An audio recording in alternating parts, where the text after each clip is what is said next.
और वक्फ बिल लोकसभा में पास होने के बाद राज्यसभा से भी पास हो गया है, जिसे लेकर देश भर में सियासी पारा किस तरह से हाई हो गया है, उस पर एक रिपोर्ट देखते हैं। किसी कौम के खिलाफ नहीं है, बल्कि गरीब मुसलमानों के हित का ये बिल है। ये मान के चलता कि माननीय मोदी जी के नेतृत्व में ये धीरे धीरे विपक्षों की कलाई खुलती जा रही, जो केवल मुस्लिम वर्ग की भलाई की बात करते लेकिन व्यवहार में नहीं करते हैं। समाज जो वास्तव महिला है, जो गरीब है, जो पिछड़े हुए हैं, जो उनका इसमें कल्याण होगा। कानून बनाया है, वो जो समाज के कमजोर वर्ग हैं, उन वर्गों को निश्चित रूप से इसका लाभ होगा। लोकसभा में पास होने के बाद वक्फ बिल राज्यसभा में भी पास हो गया है, जिसे लेकर देश भर में सियासी पारा हाई हो गया। बीजेपी का कहना है कि ये बिल लोगों की भलाई के लिए है, तो वहीं विपक्ष से लेकर सियासत चमकाने पर तुला हुआ है।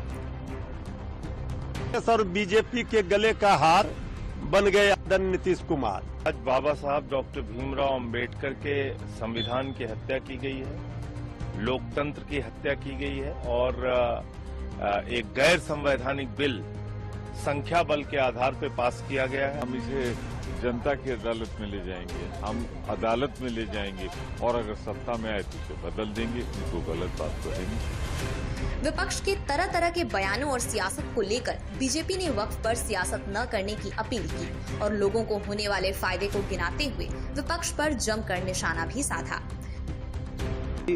भारतीय जनता पार्टी और एनडीए कोई अच्छे लाती है, जैसे किसान विधेयक था या 370 खत्म करना, 35 से खत्म करना या ये, तब इसी प्रकार की उसको उलझाने के लिए जनता तक उसका लाभ ना पहुंचे, वो अदालत में लटकाने का काम कांग्रेस पार्टी करती है। जो बिल है ये तो और जल्दी समझ में आ जाएगा, क्योंकि वक्फ बिल को जो लाया गया है उसमें गुणवत्ता, पारदर्शिता, कतिपय लोगों के अवैध तरीके से उन संपत्तियों को अपने निजी स्वार्थ में इस्तेमाल करने की गतिविधियां, इन पर विराम लगेगा और इन संपत्तियों से जो भी मंशा वक्फ की है कि गरीब मुसलमान को उनके हितों के संरक्षण के लिए उपयोग हो, वो पारदर्शिता से, गुणवत्ता से हो सकेगा।